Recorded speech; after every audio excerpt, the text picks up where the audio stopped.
Selamu alaikum të dashur miq, po takohemi bashkë për të realizuar emisionin Kolazhi Javor. Do t'ju sillim në vazhdim për mbledhje nga emisionet të ndryshme dhe temat të ndryshme që i kemi realizuar gjatë kësaj jave.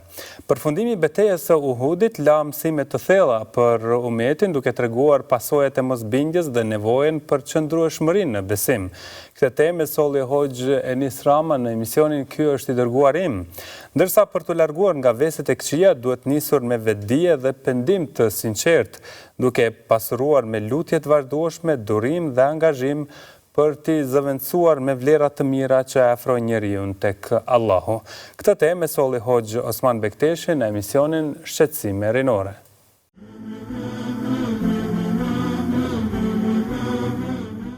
Dhe vazhdoj pejgamberi në Uhud, vazhdoj ballhapur dhe i guximshëm me trimat e tij, me herojt e tij që i kishte pas vete, të cilët ishin të gatshëm të zbatojnë çfarë do urdhni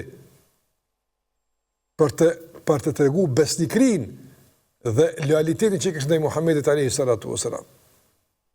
Kemi pranuar se u zhvillua betejë vështirë rënd dhe fitura ishte tashmë në duart e shokëve të pejgamberit sa, ishte në duart e Muhamedit alayhi salatu wasalam. Por ndodhi një problem, domethënë i papritur, shqyrtarët që ishin vendosur për të ruajtur shpirtin e besimtarëve, që nga mbrapa mos të vije asnjë goditje, ata vlerësuan se është koha me e lënë kodrën. Edhe pse pejgamberi u kishte thënë, mos e lëshoni kodrën derisa të dërgoj njëri e që thotë tashmë mund të zbritni. Pejgamberi sa pa që nuk ka më hapësirë që të rikthehen, se tashmë safat ishin prish, radhët kur prishën problem është me i riorganizu. Nga tashmë Kurajsht e Mekës ishin fut në mesin e besimtarëve.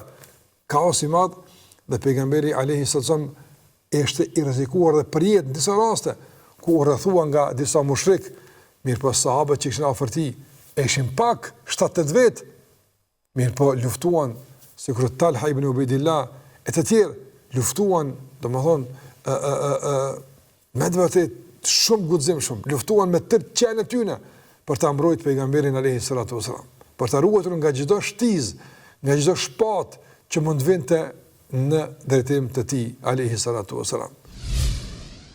Ishte i mëshuar pejgamberi sa në këtë betejën e Uhudit, parafarsisht pejgamberi kishte 55 vjet ose kishte kaluar 55 vjet. Nuk kishte më moshë ai mund gjithë si dënë për kodrën e për bjeshk. Prandaj dhe i ndihmoi Talha ibn Ubaydillah. Kur u gjet pejgamberi në kodrë të ndëruar shikues, kjo veç ishte një përfundim i betejës. Dhe kjo tashmë bëri që Kurajsht e Mekës tash të reagojnë me arrogancë kundër pejgamberit alayhi salatu wasalam. Andaj ata ishin poshtë, domethënë tek rrënjët e kodrës e pejgamberit tek maja e kodrës. Normalisht ata nuk ngjiteshin ndalë se ishte rrezik, por shkak se muslimanët mund të gjunin nga lart. Por nga poshtë filluan që të tentojnë që të mbjellin edhe një zhgënjimi moral tek besimtarët, ashtu sikur që edhe sipas tyre ju shkaktuan disfat fizike në betejën e luftës, pasi që triumfi ishte i tërë në dorë besimtarëve, por ja ndodhi përmbysja sikur që kemi folur në emisionin e kaluar. Në rrethanat aktuale, në rrethanat para kiametit, mundësia e ndotjes së shpirtit është shumë më e madhe, për shkak të përhapjes së harameve, për shkak të publikimit të tyre paturpsisht, për shkak të lehtësimit të rrethanave për të mëkatuar, madje edhe mëkate të mëdha. Andaj është përgjegjësia jona kryesore dhe primare që të kujdesemi ndaj shpirtit tonë, që maksimalisht i ndërmarrim gjitha shkaqet e nevojshme, duke i përdorur mekanizmat e duhur të pastrimit të shpirtrave tanë, në mënyrë që të mos bien prej këtyre liksive të cilat mund të na marrin anën dhe të na largojnë nga Zoti i Madhërisëm. Një besimtar i cili e ka çdo herë parasysh çështjen e pastrimit të shpirtit, çështjen e largimit të liksive eventuale, ai çdo herë do të jetë i matur, i përkushtuar në ruajtjen e fisnikërisë së tij, si në aspektin shpirtëror, po ashtu edhe në aspektin intelektual e trupor. Ky argument dhe shumë argumente tjera tregojnë se pastrimi nga veçet e këqija pra janë rrugë e shpëtimit për ne.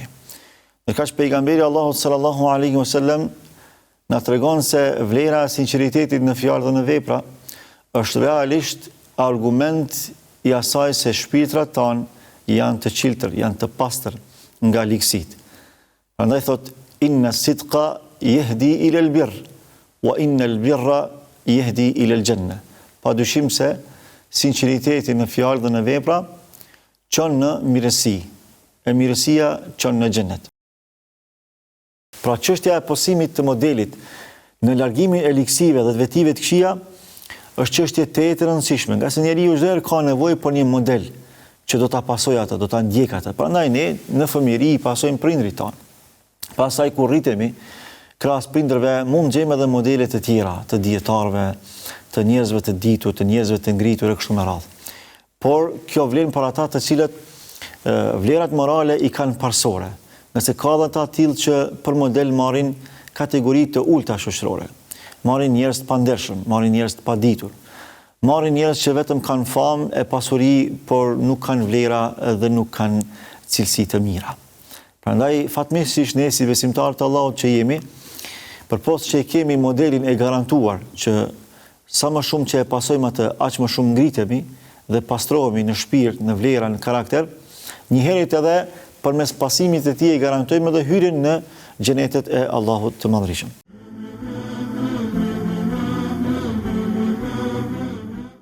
Gjemail Abria ishte figurë me vizion dhe urtësi që ndërthurte dijen, guximin dhe përkushtimin ndaj fesë dhe atë dheut në kohë sfiduese për identitetin kombëtar e fetar.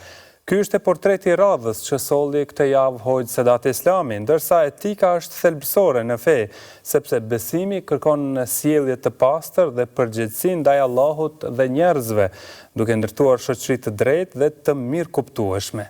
E këtë temë e solli Hoxh Enes Goga.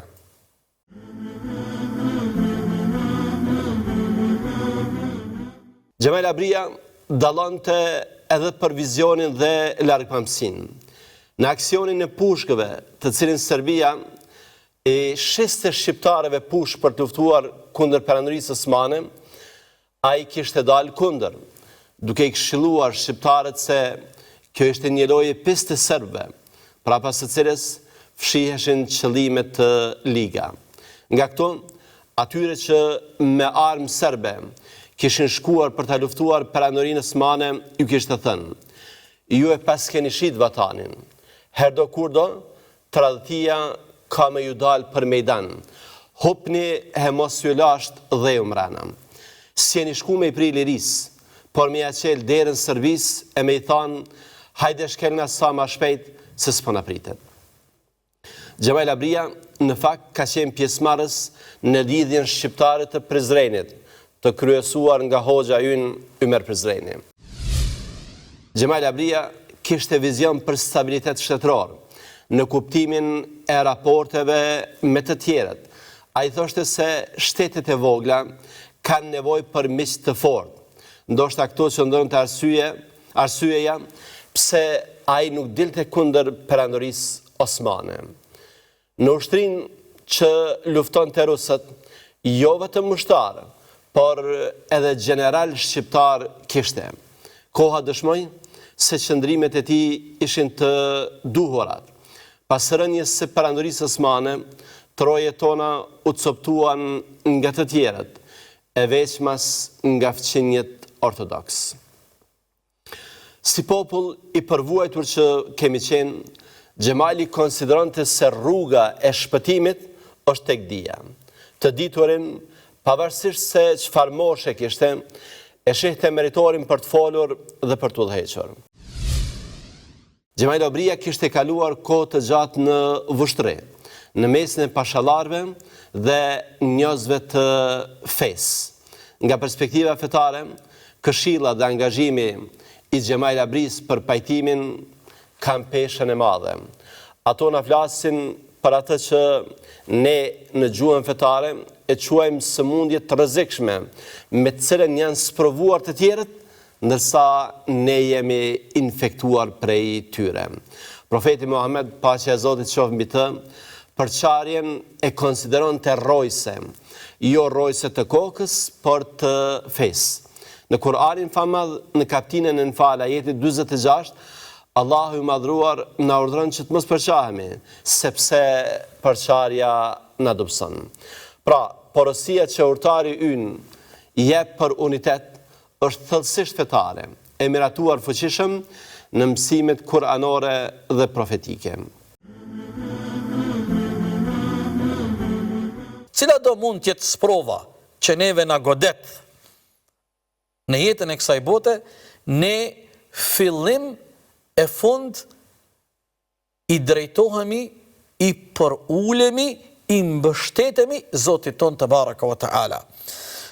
Andaj, ata të cilët në këtë formë i qasen cilës do lloj sprove, Allahu në vazhdim thot, mbi të tillët kur goditen me fatkeqësi dhe sprovat e kësaj bote dhe ata kështu sillen, Allahu mbi të tillët zbret edhe mëshirën edhe qetësinë e tij mbi zemrat dhe shpirtat e këtyre njerëzve, wa ulaike humul muhtadun, dhe të tillët janë të udhëzuar dhe të tillët e kanë zgjedh orientimin dhe rrugën e duhur, e ruajnë balancin, nuk fundosen nën ndikimin e emocionit dhe të ndjenjave.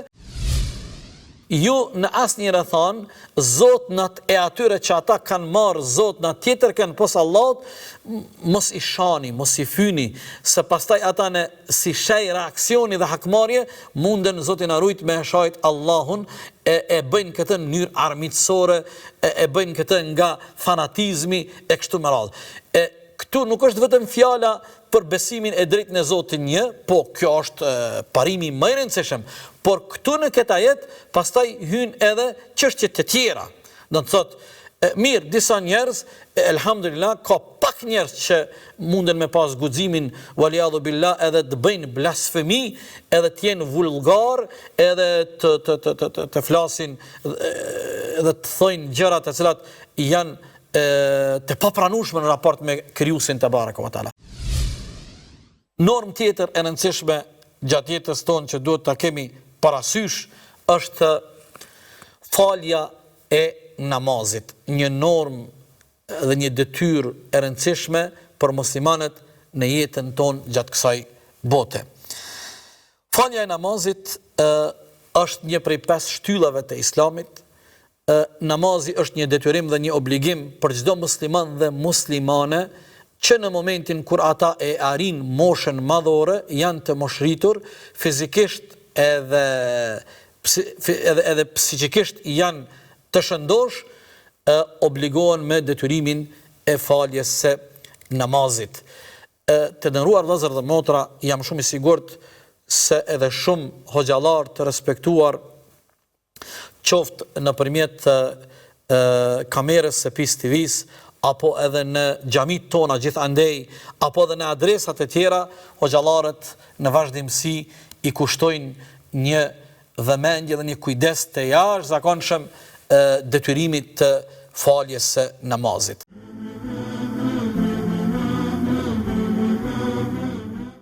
Hoxh Ahmed Kalaja edhe këtë javë solli edhe më tej përgjigje të qarta dhe të thella për pyetjet më të rëndësishme që njerëzit kanë në Kur'an, duke ndihmuar besimtarët të kuptojnë më mirë mesazhin hyjnor dhe t'i afrohen më shumë Allahut.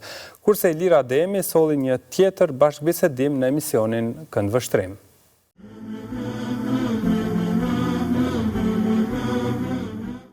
Do të thonë, është interesant fakti se ajeti kuranor nuk është se u mor me detajet e kësaj gjëje, pasi na jep një mesazh shumë të rëndësishëm. Nuk është qëllimi i luftës që njeriu të fitojë apo materializmi. Qëllimi është që njeriu të mbrojë veten, qëllimi është që njeriu të shfaqë dhe të përcjellë të vërtetën. Pra nuk është qëllimi, për këtë arsye çfarë tha, yasaluna anil anfal, qul al anfalu lillahi rasul. I takon Zot, do t'ua sqaroj Zoti këtë punë. Fattaqullaha, friksojeni Zotit, drujeni Zotit, keni në mend Zotin vazhdimisht. O aslihu dhate bejnikum, rregulloni raportet mes njëri tjetrit. wa atiu Allahu wa rasuluhu, binduni Allahut, binduni dërguarit e tij. In kuntum mu'min, nëse me të vërtet jeni besimtar. Pastaj çfarë tha? Innamal mu'minuna alladhina dhe dhukira Allahu wajilat qulubuhum dhe atyre besimtar të vërtet janë ata të cilët kur përmendet Zoti, zemrat e tyre mblidhen, zemrat e tyre mrrolen, përmend Allahu. Pra e ndjejnë Allahun, e besojnë Allahun. Përgatitja më e mirë dhe lufta më e madhe është lufta e unë me vetveten. Për këtë arsye dhe pejgamberi sa më ka thënë një ditë, tha wal mujahidu man jahada nafsuhu. Mujahid i vërtet është ai i cili fiton luftën me vetveten e tij. Pra kemi një luftë madhe me vetveten tonë. Atë duhet ta fitojmë. Ndaj asaj duhet të jemi fitimtar. Pastaj këto gjërat e tjera nuk është se kanë vlerë të madhe. Edhe sikur mos marrësh asgjë, çfarë problemi ka? Puna është si e ke ti raportin me Zotin, si e ke raportin me vllajën, si e ke raportin në familje. Kjo është lufta më e madhe e jone, lufta me vetveten, lufta me egon, lufta me lakmin, lufta me le të themi pasionet, me dëshirat, me epshet le të themi negative. Kjo është lufta jonë e vërtet, ndërsa pjesa tjetër pastaj është çështje e zgjidhshme. Mirë po njeriu është i prirur që të angazhohet me gjëra të cilat nuk janë fort të rëndësishme dhe të lëri gjërat e rëndësishme. Çfarë është interesant faktikisht? Është interesant kur mbaroi lufta e Bedrit. Dhe kemi dy gjëra shumë interesante. E para gjë, mënyra se si Islami trajtoi robërit e luftës. Çfarë tha Islami? Ushqejeni siç ushqeheni ju. Vishini siç visheni ju. E dyta, u lejua shpagimi. Pra, familjarët në Mekë mund shpagonin edhe lirohej. E treta, se tham dy e treta, është kush nuk kishte mundësi për të paguar, ai nëse dinte shkrim dhe këndim, i mësonte fëmijëve musliman shkrimin dhe këndimin edhe lirohej. 10 fëmijë thuhet në disa transmetime, pra nëse ai mësonte 10 fëmijë, kishte drejt të lirohej. Dhe pothuajse të gjithë robërit e luftës Bedrit janë liruar në këtë formë, ose me shpagim, ose duke mësuar fëmijëve lexim këndim. Pra sikur po na jep dhe një mesazh tjetër të rëndësishëm, që dija, shkrimi dhe leximi është më rëndësishëm se çdo gjë tjetër, sepse lufta më e mirë është lufta e dijes, lufta e argumentit. Gjithë këto fshatarët e zonave përreth vinin në Tiranë, kryenin tregjet, pazaret e tyre, ditën e xumas ushqeheshin falas, po ashtu bërin edhe larjen e javës, pra gusullin e ditës xumas, edhe futeshin në xhami, falin namazin e xumas, kryenin ankesat e tyre nëse kishin apo kërkesat e tyre përpara kadiut, dhe pastaj merrnin kafshët dhe mjetet e tyre të udhëtimit dhe ktheheshin në përfshatrat nga kishin ardhur. Pra kjo është zona filla. I biri Sulejman Pashës, pra në vitin 1625, Sulejman Pasha vdes në Bagdad, gjatë kohës ishte vali i Bagdadit. Pra në Bagdadin asaj kohë ndodhi një kryengritje e yshtër, pra e nxitur nga Safevitit e Iranit, dhe Sulejman Pasha në tentativë për ta shtypur aty përpara se të vinin ndihmat, pra që kishte kërkuar nga valiu Diyarbakërit në atë kohë, pra trupa shtesë po themi, vritet, pra bie shehit, plagoset rand edhe vdes. Edhe realisht Tirana ka pas një prezencë, po them një lloj ka kultivuar një lloj identiteti fetar dhe kulture fetare që ka qenë specifike për Tiranën. Në përgjithësi gjithë Shqipëria e Mesme, pa Elbasani, Kavaja, Durrësi, Shijaku, po Tirana ka qenë më specifike në këtë fushë, që për fat të mirë, po të shohësh domthonë edhe sot e kësaj dite tek disa familje të vjetra tiranëse, kjo mirësi është trashëguar. Unë mos harroj du të përmend diçka në lidhje me emrin, pra që qarkullojnë shumë hipoteza, shumë. Unë kam kërkuar në gjeografinë osmane. Dikush thotë që është shumë e lashtë, po themi si toponim, dikush thotë që ka ardhur nga Irani, ka Teherani. Pra Milan Shuflaj përdor këtë tezën që është kalaja antike Tirkanos dhe nga kjo ka ardhur Tiranë. Disa thonë që e ka sjell Sulejman Pasha nga Teherani, pra në ngjasim me Teheranin. Sulejman Pasha s'ka qenë asnjëherë në Teheran, pra nuk ka lidhje fare me këtë. Sulejman Pasha ka qenë vali i Bagdadit, pra nëse do t'ja vinte emrin Bagdad dhe s'kishte pse t'ja vinte emrin Teheran. Po unë në gjeografinë osmane kam gjetë shumë vende që mbajnë emrin, pra si toponim flas Tiranë. Pra ndetin e Kuq është një ishull që njihet me emrin ishulli Tiranë. Kurse neve sot në skutat më të largta të lagjes kemi një xhami. Pse se funksionin e xhamisë ne kemi vetëm thjesht për falje. Pra xhamia atëherë ka qenë bërthame jetës së kulturore. Edhe do të kemi parasysh se xhamiet, pa kur themi xhami, ka qenë në njëjtën kohë edhe mektep edhe medrese. Për shembull xhamia e Pazarit të Ri ka qenë medresetul Inas. Çfarë do thotë medreseja e vajzave? Për që neve na kanë thënë që vajzat nuk shkonin në shkollë, nuk i arsimonin, por ne kemi shkollë të posaçme për vajzat. Pra biles ajo veterani i arsimit të Tiranës, Servete Maçi, është produkt i kësaj medreseje, mektebit të Inasve, pra të vajzave të xhamisë Pazarit të Ri. Pra ku Hafiz Ibrahim Dalliu është ndër muderrisët e fundit të kësaj shkolle. Pra, nëse do të referohemi çdo xhamie, të çdo lagje, xhamia e tabakëve. Pra xhamia e tabakëve është kompleksi i tabakëve. Po është ndërtu, po themi kompleks, është ndërtu xhamia, është ndërtu mektepi, është ndërtu vakëfet. Pastaj ka marrë zhvillimin edhe lagja, që njihet një lagje tërë me emrin lagja e tabakëve, lagja e terzive, pra vakëfi i terzive.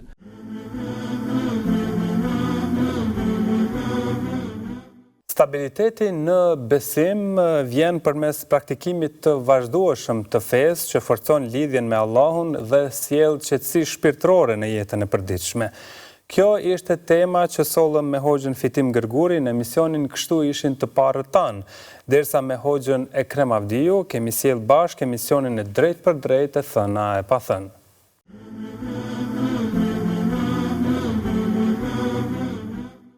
Stabilitetin fe është gjëja më e vështirë për të arritë.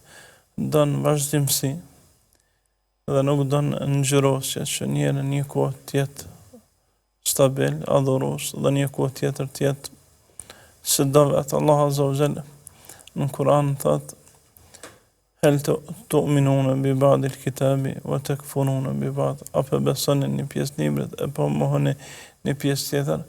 Ibn Abbas kur e komentoi këtë hadith është apo praktikoni fen në topa të caktuara dhe në topa të caktuara pelene, ndaj kërkon vazhdimsi. Po ashtu mos vazhdimësia në adhurimin, praktikimin e fesë është lidhur rrënjësisht me sinqeritetin. Nuk ka mundësi një njeri që është i sinqert me qenë ju i vazhdueshëm në adhurim. Kemi shumë raste për tyne, rastin e Handales radiallahu anhu, i cili një ditë në Medine vrapoj prej shtëpisë tij ku ishte duke qëndruar drejt pejgamberit sa më duke qah. Dhe kjo qajtje e tina sikur se ngacmoi Abu Bekrin, e dëgjoi dhe i tha: "Ja Handale, o Handale, çfarë të bëret të qash?" Thot: "O Abu Bekr, unë jam bërë munafik." Abu Bekri thot: "Pse?" Thot: "Se kur po jemi afër pejgamberit sallallahu alaihi wasallam, po na shtohet imani, po bëjmë vepra të mira, po jemi shumë gjendje ndryshe shpirtërore. Sa po kthehemi në shtëpitë tona, gratë, familja dhe çështjet e kësaj bote, sikur se po na largojnë, po na shpërqendrojnë, largojnë prej asaj gjendje që ishim tek pejgamberi sallallahu alaihi wasallam." Dhe kjo ju bën të problem. Pastaj Abu Bekri i sinqert tha: "Dhoni jam kështu. Tha dhona kur nuk jam afër ti, pendjej këtë lloj gjendje që po do psohet." Tha të dhe është bërë munafik pra dhe Abu Bekri. Dhe së bashku dy duke qarë arrin të pejgamberit sallallahu alaihi wasallam. Është interesant se qasja pejgamberit sa ndaj kësaj ndodhie. Sa po shkon i pyet se çfarë keni, thon: "Jemi bërë munafik." Thot: "Pse, çfarë ka ndodhur?" Thot: "Kur jemi afër teje, i dërgoni Zotit, ne kemi këtë gjendje të imanit, ndërsa kur jemi larg teje, sikur sa po ndryshon, po ndihemi më dopt." Pejgamberi sa më thot: "Hel wajadtumu, a keni gjetë këtë gjendje?" Ata thon: "Po." Thot: "Ky është imani." Pra pejgamberi sallallahu alaihi wasallam prej këtij aspekti i shikon çështjet e imanit. Gjithçysh imani lëvizte besimtare në një formë apo tjetër. Por kjo nuk kupton të kujdesin për imanin. Sigurisht, se po të mos ishte brenga tyne dhe kujdesi tyne për çështjet e imanit, nuk do të çonë dhe as nuk do të pyesnin. Por Ibn Taymi rahimahullah thot shumica njerëzve këtë hadith ndalen këtu. ndërsa kuptimi real I këtij hadithit thotë e kuptojnë prej jetës së Abu Bekrit. Pastaj kuptoj se gjendja e tij do psohet larg pejgamberit sallallahu alajhi wasallam, më nuk u largonte nga sa që thuhet për të hyrë pejgamberi që më të ishte Abu Bekri, duhet dhe më të ishte Abu Bekri, vazhdimisht ishte shoqërues I tij. Ndaj kjo ndodhi na mëson një gjë vetëm që do të kemi breng gjendjen tonë, sepse imani lviz. Shef, ndoshta tingëllon kontradiktore me thonë do të me u largu prej ti.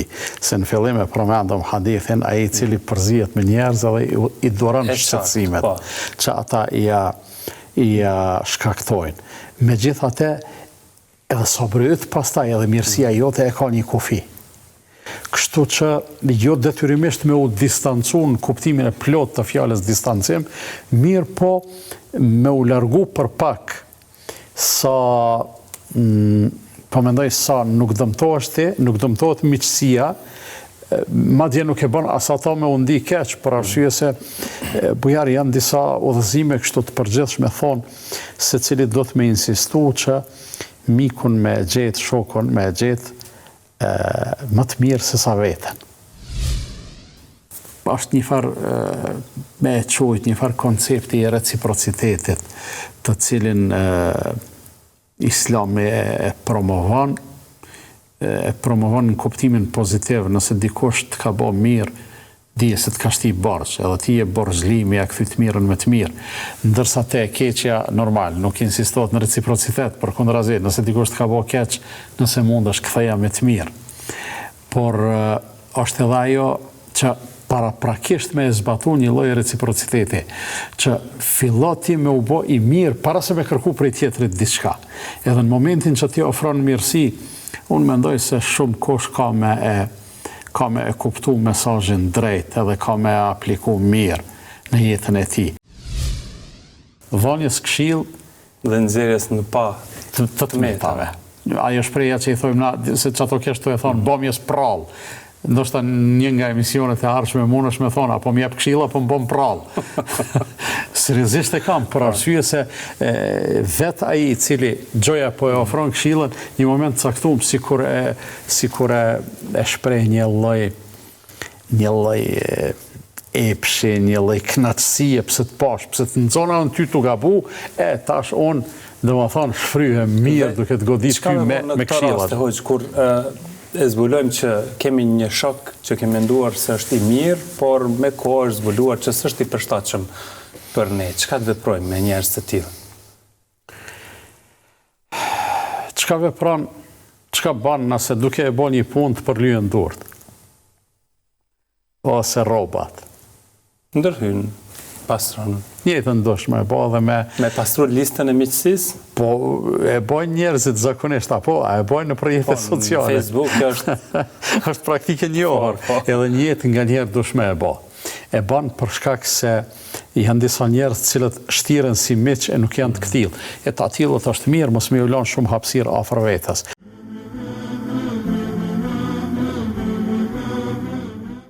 Besimi në Allahun përbën shtyllën e parë të imanit, themelin kryesor që mbështet gjithë besimin dhe devotshmërinë e muslimanit. Kjo temë erdhi në emisionin Më trego për Islamin nga Hoxh Elbasan Xhani.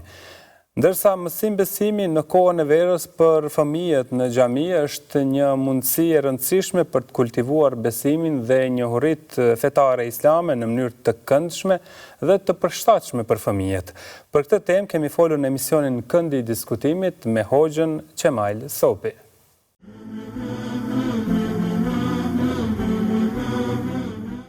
Në aspektin terminologjik islam, fjala iman sipas ehli sunetit dhe xhamatit është qaulun bil lisan wa tasdiqun bil qalb wa amalun bil jawarih.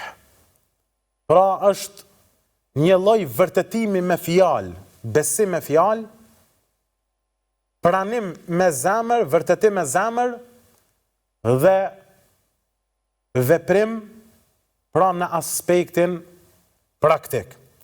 Pra imani është besim me zemër, shqiptim dhe me gojë dhe kryerja e detyrave fetare. Ky është definicioni i imanit pra tek ehli suneti dhe xhamati në aspektin e përgjithshëm.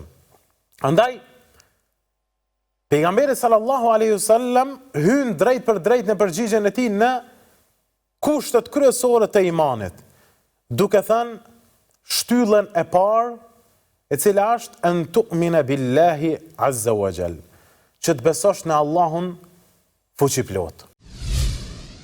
Por ky besim në atë i cili na krijoi, Zotin fuqiplot, i ka 4 bazamente. E para është el imanu bi wujudillah. Besimi se ky Zot i cili na ka krijuar neve, krijoi çdo gjë që ne e shohim me sy dhe që nuk e shohim, është pra ekzistent. Pra ekziston autori kësaj gjësie, Allahu azza wa jall. Kjo është baza e parë e besimit në Allahun subhanahu wa taala. Pra të gjithë ne jemi të obliguar të besojmë se Allahu azza wa jall, harmonizuesi, krijuesi kësaj gjësie, ekziston. Por neve nuk mund ta shohim lartmadhërinë e tij. Lutja jonë ndaj Allahut azza wa jall me emrat e tij është varësisht prej emrit që rrjedh kuptimi i tij. Për shembull, në qoftë se dëshirojmë që Allah azza wa jall të na fal, lutemi me emrin e Allahut azza wa jall Ghafur, ai që fal shumë, ose Afu, ai që i shlyn gjitha mëkatet.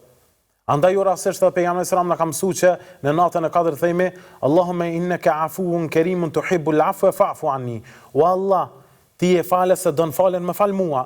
Në qoftë se dëshirojmë që Allah të na mëshirojë, themi ya Allahumma arhamni ya arhamar rahimin. O Allah, më mëshiro mua, o më i mëshirshëm i mëshiruesve. Në qoftë se Allah dëshiron të na fal me emrin Ghafur, themi Allahumma ighfirli fa innaka ghafurur rahim. O Allah, më fal mua sepse ti je ai që fal dhe mëshiron. Si besimi, sidomos tek fëmijët, sidomos në moshën më të hershme, është jashtëzakonisht i rëndësishëm dhe në disa raste në trevat tona tradicional, po, në disa raste prindërit nuk janë fort të vetëdijshëm, domethënë për rëndësinë që ka mësimi i hershëm tek fëmia. Shpesh ja shtetun hajse e vogël, hajse s'kupton ky. Çatëherë hapat e parë kur ti merr, ka qenë tradicionale dhe është tradicionale dhe ka më mbet me emër të Zotit, se Allah ka garantuar. Unë them Allah e don fort shqiptarët, vallahi që mund tokën. Se është interesant veç këshir për rreth neve këtë shkijen. Allah e bani me mbi fara e imanit e dinit e islamit, do më thonë, veç të ne, prej dashnisë kjo ka ardhë. Në mëna nuk ja kemi marrë me zërë Zotit madrëshëm, as nuk mund të mbajmë me zërë. Po alhamdulillah, Allah ka dashë që 600 vjetë bashkësia islame në këto troje organizon kurse të ndryshme, kurse verore, ani pse, do më thonë, stile dhe formati prej vitit në vit, prej gjeneratës në gjenerat ka ndryshu dhe është e udhët që të ndryshoj. Pastaj është e rëndësishme se fëmiu është një, ta themi një faqe e bardhë e pashkruar. Çfarë të shkruash në të mbetet, çfarë gdhendësh në të mbetet, edhe është e udhës që mësimet fetare të gdhendën sa më herët, po, sa më herët, sepse është e rëndësishme se mësimet islame janë statike, nuk ndryshojnë. Mësimi më i mirë, suksesi i garantuar, është mësimi individual. Domethënë kjo për hoxhën ose për mësuesën e fesë, të lodh më shumë, të harxhit kohë më shumë, edhe dërmon shpesh kur shkon te shtëpia nuk ki fuqi as me bollaf me familjen tonë, më kupton, se duhet mi kushtu kohë gjithë secilit veç e veç. Por suksesi është i garantuar. Pra, përgjithshëm për të gjithë. Po, ka tema të cilat për shembull i mbledh unë çysh e bëj metodologjia ime është kjo, në Kur'an është gjithë secili veç e veç. Në surë është gjithë secili veç e veç. Po kemi ka njësi mësimore me qyta ashtu, qoftë sirë, qoftë diçka, çdo ditë që është e përbashkët për gjithë. Domethënë qoftë edukat, qoftë domethënë diçka që i hyn në shërbim. Pastaj në pjesën e fundit me lënë pyetje përgjigje e bën shumë atraktive për fëmijët. E kemi qartë. Por mësimi individual është mësimi suksesi them i garantuar. Më së lehti është nxënësa sot e kemi çdo mësim, shkruani, çfarë po shkruajnë edhe përsëritni mas me e përsërisin. Mastej por kur ai sigurt se kur ke dalë prej çasaj dere, gjithë prej tyre kanë kuptuar çat njësi. nëse bojnë prindërit sabër edhe i dërgojnë çdo ditë, mendoj se fëmijët e tyre do t'i mësojnë kushtet e fesë islame, do t'i mësojnë surët sa për namaz, shpesh herë edhe dhe surët e fundit të Kur'anit, pastaj do të mësojnë mësimin e Kur'anit, leximin e Kur'anit. Po flasim për ata fillestarë, gjithsesi do të mësojnë historitë e gjithë pejgamberëve, edhe të Muhamedit sallallahu alaihi wasallam. Pastaj edhe edukatën në xhami, edukatën në familje, edukatën me prindrit, edukatën në rrugë, edukatën domethënë me Zotin, edukatën me fenë, edukatën me njerëzit, me ata që njeh, me ata që nuk i njeh, sepse siraja edhe historia domethënë e pejgamberëve, edhe edukata është një diçka që na përcjell për çdo ditë, krahas surëve edhe shkronjave të reja domethënë.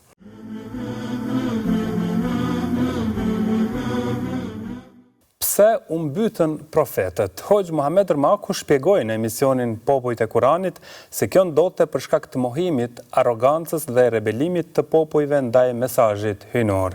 Kurse emisioni Fjala që udhëzon me Hoxhën Gentian Mara solli mesazhe të fuqishme dhe këshilla të vlefshme për besimtarët, duke u fokusuar në udhëzimet praktike për jetën islame. Derisa thirrja mos e bëni tokën të pabanueshme ishte porosia e emisionit Konteksti kohor me Sali Berishën dhe Hoxhën Blerim Musliu.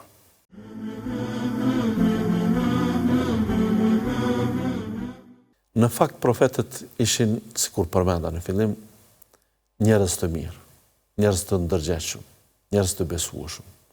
Ata kishin autoritet të mirë në mesin e familjeve të tyre, e fisit të tyre edhe mbar popullit.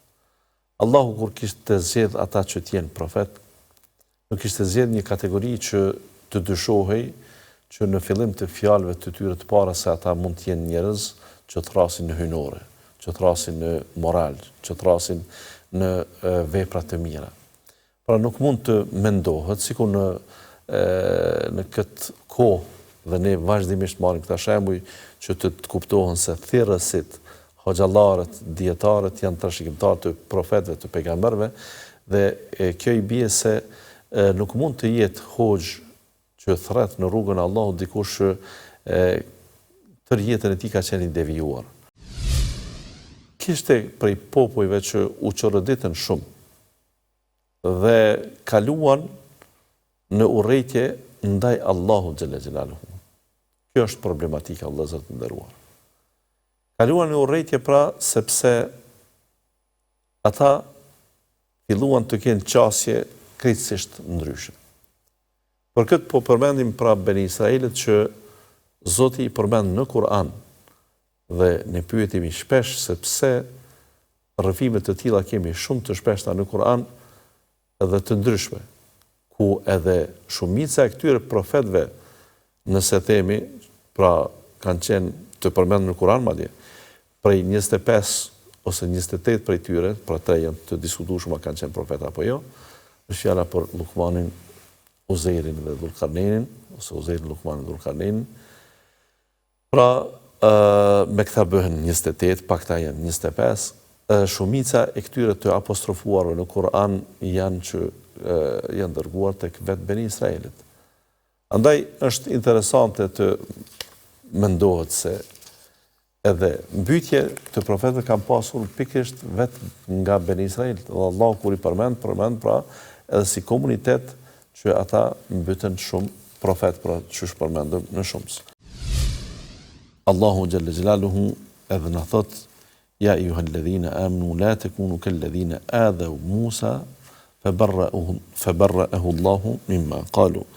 O besimtar, mos u bëni si ata që e munduan shumë Musain alayhis salam, edhe pse Allahu e pastroi Musain prej njollave të tyre. Ata e munduan në forma të ndryshme Musain alayhis salam, por atë që duhet të përmendim prej me interesanteve është mosbesimi që është prahen për vetë Musain alayhis salam për gënjeshtrimin që ja bën e kështu me radhë.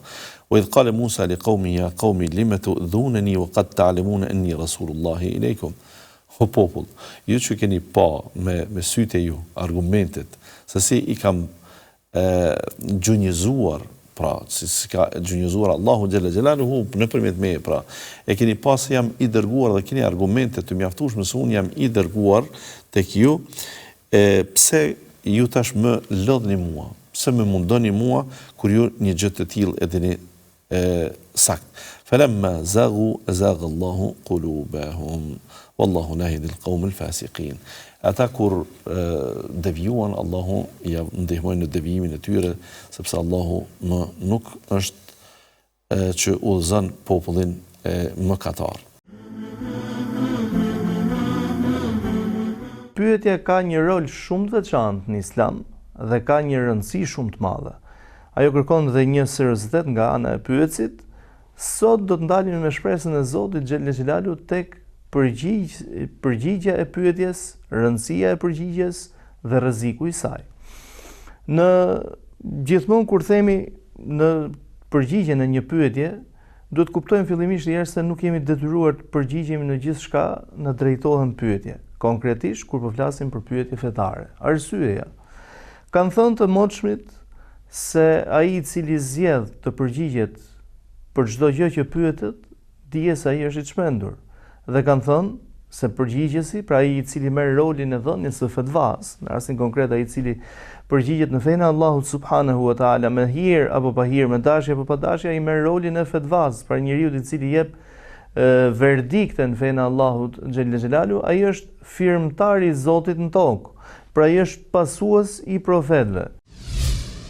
Ndërsa i nderuari Sufjan ibn Uyeyna rahimahullah, kur dikush e pyeti për diçka dhe tha nuk e di, i tha është ndër gjërat bazike ose ndër gjërat e thjeshta në dituri.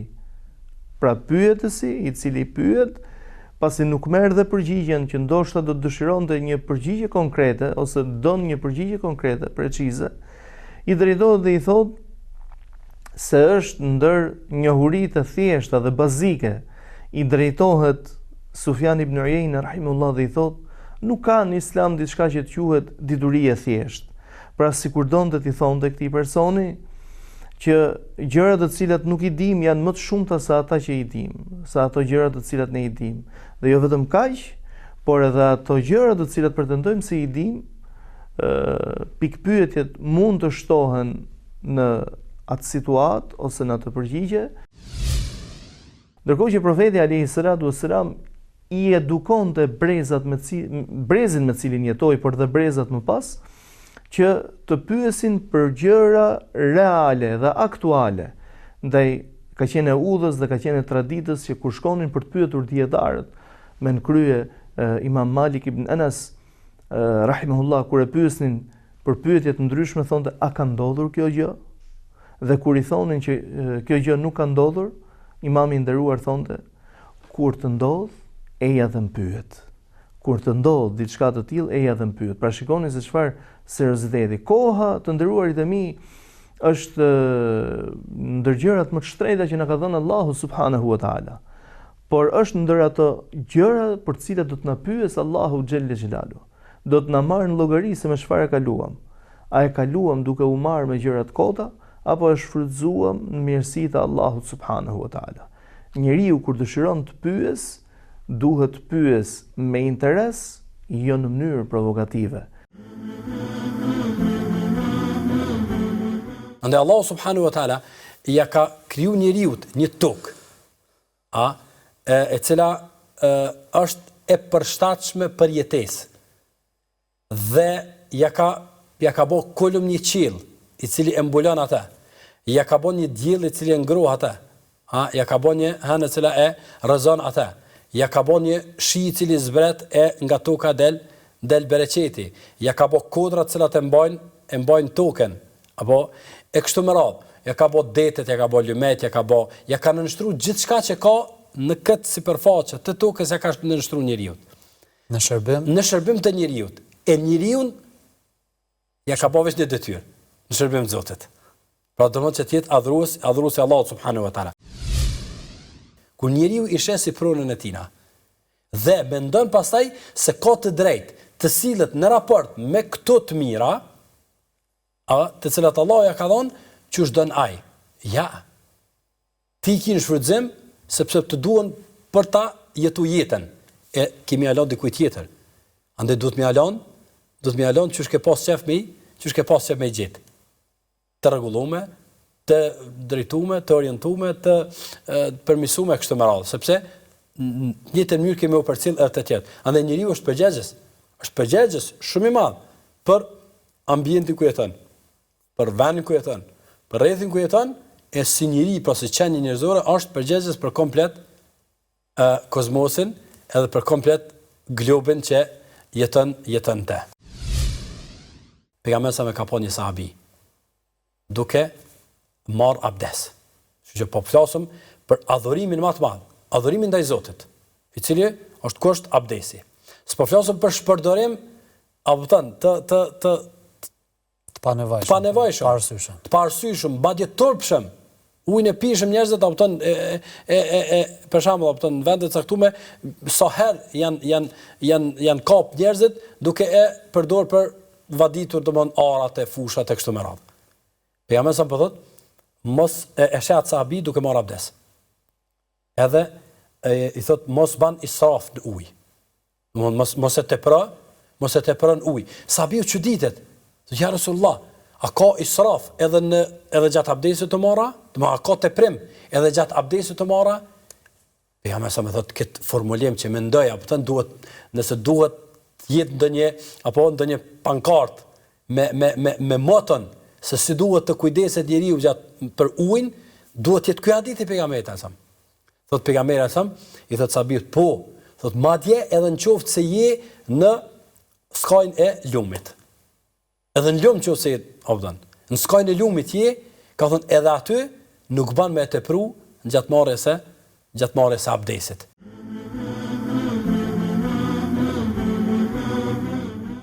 Dashur miq, kështu arritëm në fund të takimit të sotëm të emisionit Kolazhi Javor. Faleminderit shumë që na ndoqët. Mirëmbëjtje.